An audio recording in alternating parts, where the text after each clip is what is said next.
Hey hello guys, তোমরা সকলে কেমন আছো? আশা করি তোমরা অনেক অনেক ভালো আছো। তো তোমাদের দোয়া এবং ভালোবাসায় আমিও অনেক ভালো আছি।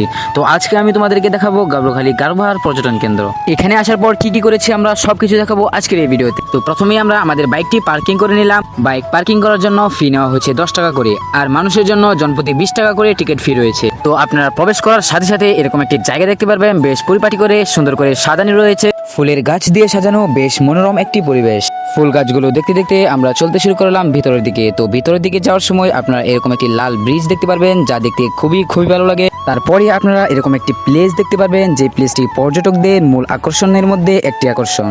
বেশ পরিপাটি করে এই জায়গাটি ডেকোরেশন করা হয়েছে। আর আপনারা যারা ফটো প্রেমী আছেন, ফটো প্রেমীদের জন্য বেস্ট একটি জায়গা। এই জায়গাটির ব্যাকগ্রাউন্ড অনেক অনেক সুন্দর, যা আপনার ফটোকে আরো আকর্ষণীয় করে তুলবে। তো বন্ধুরা, তারপর চলে আসলাম আমরা এই জায়গাটিতে আসার মূল কারণ হলো আমরা ছোট নৌকা দিয়ে রাইড করব। তারপর টিকিট কেটে আমরা রাইড করতে চলে আসলাম। এই বুটটি দিয়ে পানিতে রাইড করার জন্য আপনাদেরকে জনপ্রতি 20 টাকা করে দিতে হবে, যা 20 টাকা দিয়ে আপনারা 15 থেকে 20 মিনিট রাইড করতে পারবেন। তো প্রথমে আমরা রাইড করতে চাচ্ছিলাম না, আমাদের এই বন্ধুটির জন্য একমাত্র আমরা রাইড করতে রাজি হয়ে গেলাম। আমরা যে সময় গাবড়াখালী ঘুরতে গিয়েছিলাম সেই সময় পর্যটকদের চাপ অনেকটা কম ছিল, যার কারণে আমরা অনেকক্ষণ যাবত রাইড করেছি। চলুন আমরা একটু সৌন্দর্য উপভোগ করি।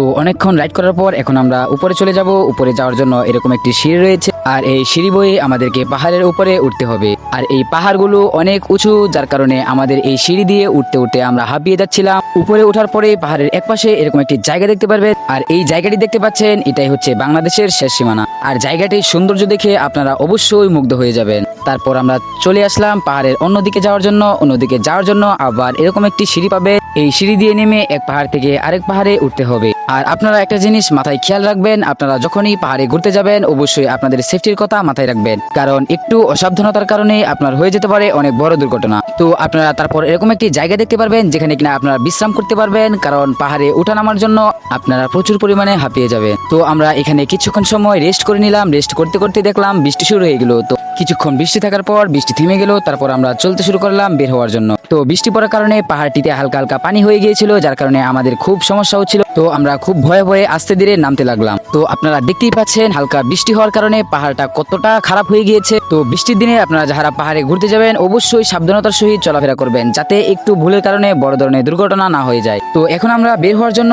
চলতে শুরু করলাম। তো বন্ধুরা, পরিশেষে একটি কথাই বলবো, এখানে আসার পর ঘুরে আমাদের মন মুগ্ধ হয়ে গিয়েছে। তো এখানে সৌন্দর্যটা আপনারা ঘুরতে না আসলে উপভোগ করতে পারবেন না।